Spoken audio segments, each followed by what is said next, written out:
oke, tapi ada beberapa penampilan pemain-pemain kita yang memang menurut saya ini angka yang rendah, termasuk Nadeo, di belakang ada Mark Klok juga, Dendi, ya sangat sulit, termasuk dengan Asnawi juga sebagai kapten ke-11. Ini yang menjadi evaluasi bagi seorang STY. بشار علي جاسم العرضية المحاولة هدف ثاني جول ثاني لمنا بعرضية علي جاسم وبخطأ bukan Bagot harus dikejar oleh Rafael Strike, mampu dikejar oleh Rafael sama tengah shooting langsung dan gol Saint Patinama. Peluang lagi bagi Irak dari situasi adu penalti meskipun dalam friendly match. Biarkan Irak lagi berbahaya di sisi kanan Syahresan, Ali Jasim. Pulang dengan tangan hampa, gol Syafiq Rashid kandaskan rencana STY. Namun ketika mereka bisa mendapatkan gol itu dengan satu ada gol bunuh diri dari Jordi Amat setelah Bazaresan bisa membuat gol pertama, saya pikir ini langkah yang bagus. Memang ada gol balasan untuk bisa menaikkan motivasi kita. Ada umpan dari Rafael Stroik yang dimanfaatkan dengan baik oleh Saint Patinama di penghujung babak pertama. Pelatih timnas Indonesia Sinteyong mengungkapkan kegagalan menjalankan rencananya melawan Irak. Timnas Indonesia kalah telak dari Irak pada laga grup F putaran kedua dalam kualifikasi Piala Dunia 2026 zona Asia. Skuad Garuda kalah dengan skor 1-5 dari Irak di Basra International Stadium Kamis 16 November 2023 malam. Pada babak pertama, Irak mampu unggul lebih dulu pada menit ke-20. Gol itu dicetak oleh Bashar Rezan. 15 menit kemudian, Jordi Amat mencetak gol bunuh diri. Ia hendak menghalau bola dengan sundulan, akan tetapi malah masuk ke gawang sendiri. Timnas Indonesia menemukan asa menjelang turun minum. Saint Patinama mencetak gol tepatnya pada menit ke-45+3. Babak pertama ditutup dengan skor 2-1 untuk keunggulan Irak. Babak kedua berjalan memasuki menit ke-60, timnas Indonesia dikejutkan dengan gol Osama Jobar Syafiq Rashid. Gol itu dinilai pelatih Sinteyong memberikan kejutan untuk anak-anak asuhnya. Sejatinya, Sinteyong merencanakan hasil imbang. Setelah gol ketiga itu, Irak mampu mencetak 2 gol lagi.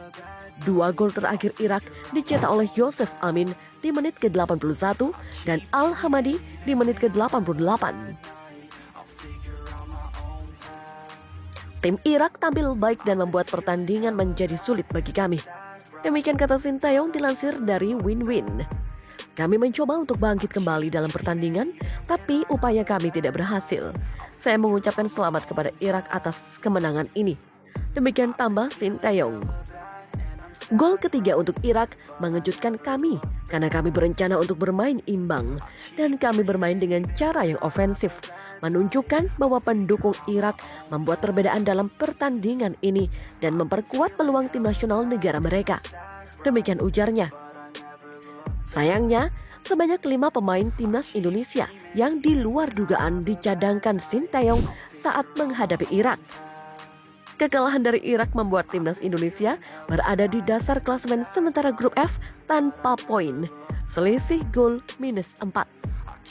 Situasi ini membuat banyak pecinta sepak bola tanah air kecewa.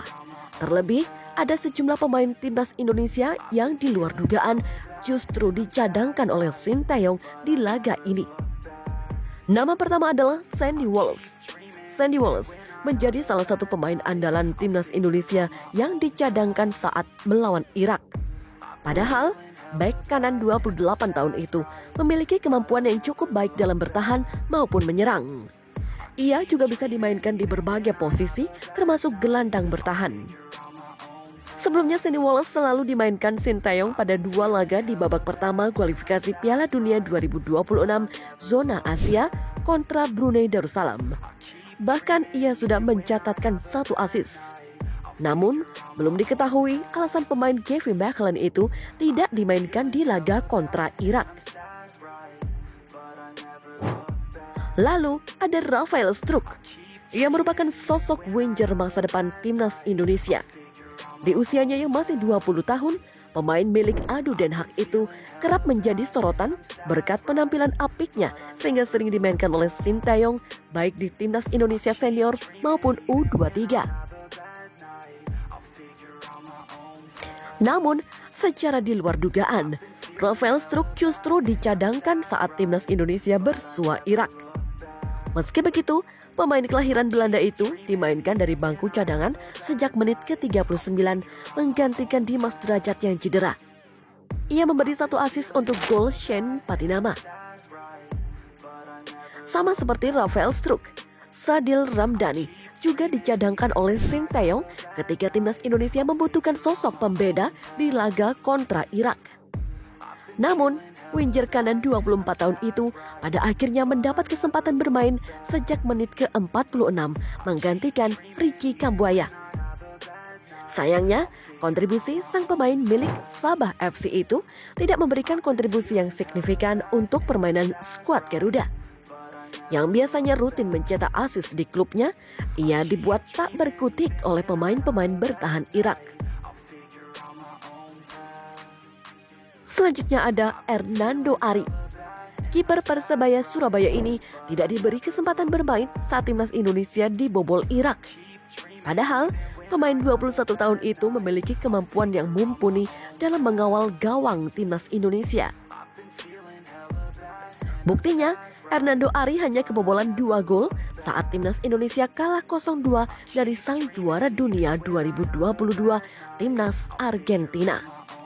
Banyak yang menyayangkan Hernando tidak dimainkan ketika Nadio Argawinata kebobolan 5 gol oleh Irak.